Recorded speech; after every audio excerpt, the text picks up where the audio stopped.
Hello and welcome. In this video, I will be doing the fight kill in one defense gear. Now in this video, I will not be using any blood barrage or enhanced excalibur or any melee weapon.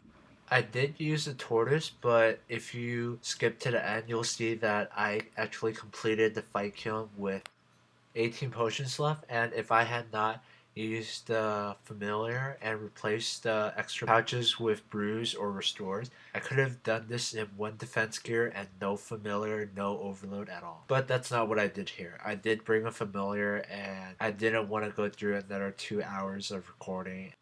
Now I actually don't know much about peers or one defense gear, so if there's something off, please tell me about it. I use a meat tree. I'm not sure of how you pronounce it, but it's that little hat thing that peers wear for a prayer bonus. I use an ancient cloak for a prayer as well. I use the amulet of glory instead of a fairy. Monk rotop, black d'hide chaps, which I'm pretty sure does not require defense level. Ranger boots, the Tokharr ring, which I'm pretty sure also does not require. For weapons, I used the Karil's crossbow and the Polypore staff.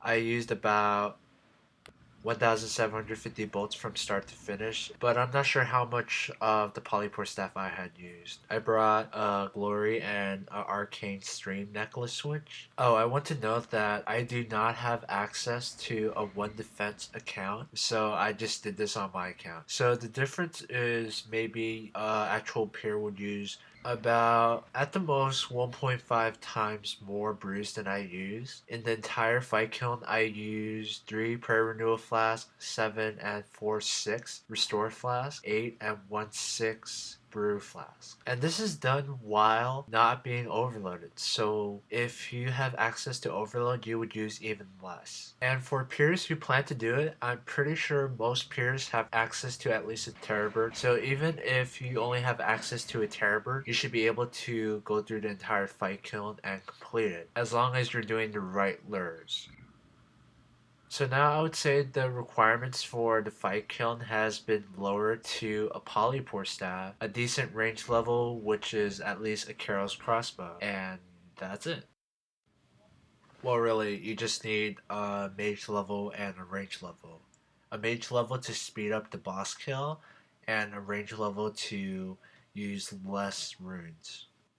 Now, my problem with how the fight kiln is with all the lure spots that there are. Now my only problem is that in the entire fight kill, not counting the boss though, there are only about 5 waves where you actually have to take damage. But in those waves, you can actually kill the monster pretty quick and then you are pretty much safe for the rest of the wave. But the thing I like about the fight kiln is how they make you use the combat triangle, where it is actually faster to use all 3 styles rather than just 1 or 2 styles.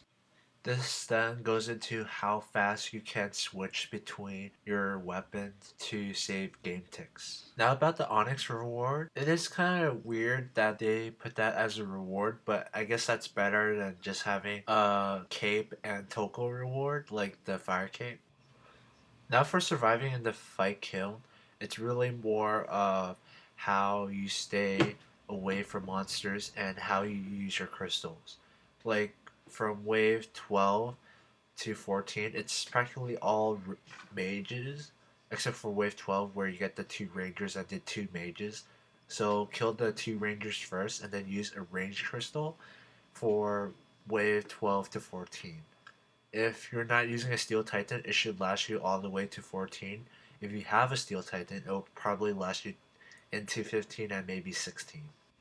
Now, if you're using a peer with 1 defense, you should probably save your mage crystals for the boss where you pray range and tank the mage attacks while using your mage crystal. This will give you a fairly high mage defense and allows you to kill the boss much quicker. Restoration crystals should be saved when you are low HP and low prayers for its maximum effect. For pure strength crystals, they don't really help since you're only ranging and maging. Unless you have like a god sword or some melee weapon. If you have like 50 attack, it's not really worth it to bring a melee weapon. Invulnerability crystals should be saved for either the Dills, Wave 35 where Jad is spawned to the northeast and there's a bunch of other monsters there, or when you start Wave 37 where there's about 30-40 seconds before Harrigan actually shows up. Now for the Constitution Crystal, that should be saved for when you need to brew. And then once you use it, stay low HP because when the Constitution runs out, your HP actually resets to full HP. So it's better to not brew all the way up to full HP unless you really need to. Such as if you're about to fight Jad and you're not really that confident that you can prayer switch in time. Now for this challenge, it actually took me 2 tries to do this. The first time I got to the end with plenty of brews, but then I was playing mage with the mage crystal active and just got wrecked by the rangers. I didn't even notice that there were that many on me, and I got dropped from like 80 HP to 0. Which after that I was kind of face palming for about 15 minutes, and then I came back and did about 1 hour 56 minutes for this fight kill. Again, this could be done without familiars at all, but you would barely make it. So thank you for watching and have a nice day.